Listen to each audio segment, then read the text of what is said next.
Hello दोस्तों, आप सभी का स्वागत है आपके अपने YouTube channel IQ smart study में। तो आज जनरल स्टडीज़ की दूसरी क्लास में कुछ महत्वपूर्ण प्रश्नों पर चर्चा करेंगे जो अक्सर एग्ज़ाम्स में पूछे भी जाते हैं। तो आइए स्टार्ट करते हैं।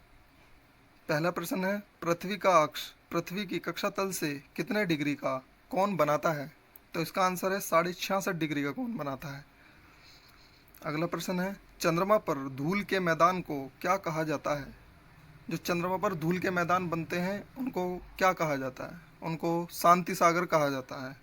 अगला प्रश्न है, पृथ्वी जब सूर्य से अधिकतम दूरी पर होती है तो इसे क्या कहा जाता है? इसे अपसोर कहा जाता है।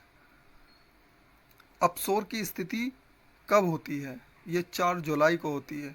ये बहुत महत्वपूर्ण प्रश्न है। भूमध्य रेखा से एक समान कोणीय दूरी वाले स्थानों को मिलाने वाली रेखा को क्या कहा जाता है? अक्षांश रेखा कहा जाता है। भूमध्य रेखा के उत्तर में 23.5 डिग्री अक्षांश को क्या कहा जाता है? उसको कर्क रेखा बोलते हैं। भूमध्य रेखा के दक्षिण में 23.5 अक्षांश को क्या कहा जाता है? उसे मकर रेखा कहा जाता है। भूमध्य रेखा के उत्तर में 66.5 डिग्री अक्षांश को क्या कहा जाता है? उसे अर्काटिक व्रत कहा जाता है। अगले प्रश्न की ओर चलते हैं। 0 डिग्री अक्षांश एवं 0 डिग्री अंश देशांतर किस महासागर में काटती है?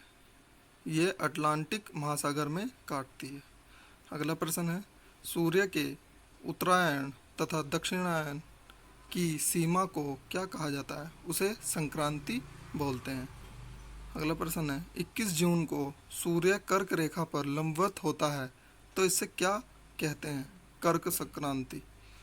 और जो 22 दिसंबर को सूर्य मकर रेखा पर लंबवत होता है तो इसे मकर संक्रांति कहा जाता है। किस दिन दक्षिणी गोलार्ध में सबसे बड़ा दिन होता है? 22 दिसंबर को दक्षिणी गोलार्ध पर सबसे बड़ा दिन होता है। अगला प्रश्न है, भूप्रपटी में बहुयात में पाए जाने वाला रासायनिक तत्व कौन सा है? जो सबसे ज़्यादा भूप्रपटी में पाया जाता है वो ऑक्सीजन है। अगला प्रश्न है, भारतीय भाषाओं का केंद्रीय संस्थान किस स्थान पर अवस्थित है? ये मैसूर में स्थित है। अगला प्रश्न है, भारत में सबसे अधिक उपजाऊ मिट्टी कौन सी है? जलोढ़ मिट्टी सबसे उपजाऊ मिट्टी होती है। टिहरी जल विद्युत परियोजना किन नदियों पर बनाई गई है? ये बहुत इंपॉर्टेंट प्रश्न है। भगीरथी एवं भिलांगना नदी पर। अगला प्रश्न है, सहकारिता क्षेत्र में भारत का सबसे बड़ा उर्वरक कारखाना कहाँ है? ये फूलपुर उत्तर प्रदेश में स्थित है। अगला प्रश्न है, किस ध्रुव पर सूर्य की किरणें सीधी जब रात और दिन बराबर होता है? किस ध्रुव पर सूर्य की किरणें सीधी पड़ती हैं जब रात और दिन बराबर होता है? ये भूमध्य रेखा पर। अगला प्रश्न है, प्रधान यमोत्तर ध्रुव वृत्तीय तथा विषुववृत्तीय भूमध्य रेखा का प्रतिच्छेदन बिंदु कहाँ अवस्थित है? हिंद महासागर या अटलांटिका महासागर, जहाँ पर 0 डिग्री था। अगला प्रश्न है, स्ट्राम्बली ज्वाला कहाँ अवस्थित है? ये भूमध्य सागर में स्थित है। अगला प्रश्न है, किस महासागर के परिमेखला को अग्नि वलय कहते हैं? प्रशांत महासागर को। अगला प्रश्न है, भूकंपीय तरंगों को किस यंत्र द्वारा रेखांकित किया जाता है? सिस्मोग्राफ द्वारा। आइए अगले प्रश्न की ओर। समान वर्षा वाले क्षेत्र को जोड़ने वाली रेखा किसे कहा जाता है? आइसो हाइट को कहा जाता है। अगला प्रश्न है, जापान का सबसे व्यस्त समुद्र पतन कौन सा है? योकोहामा पतन। ये भी बहुत इंपॉर्टेंट प्रश्न है।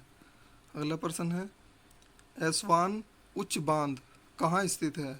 ये मिस्र में स्थित है। अगला प्रश्न है, सू नहर किसको जोड़ती है? सू नहर किसको जोड़ती है? सुपीरियर एवं ह्यूरोन को। अगला प्रश्न है, कोडाई कनाल किस पहाड़ी पर स्थित है? ये पलानी पहाड़ी तमिलनाडु में स्थित है। कौन सा तट कृष्णा डेल्टा एवं केप कमोरिन के मध्य स्थित है। कोरोमंडल तट। अगला प्रश्न है, कौन सी जनजाति बहुपति विवाह की प्रथा को मानते हैं? टोडा जनजाति। कावेरी नदी का उद्गम किन पहाड़ियों में होता है? कहाँ से होता है? ब्रह्मगिरी पहाड़ियों में।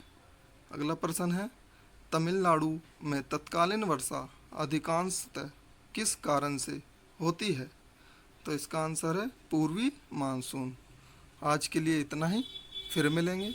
ध्यान रखें, हमसे जुड़े रहें तथा हमारे इस चैनल को शेयर करें, सब्सक्राइब करें, लाइक करें। धन्यवाद।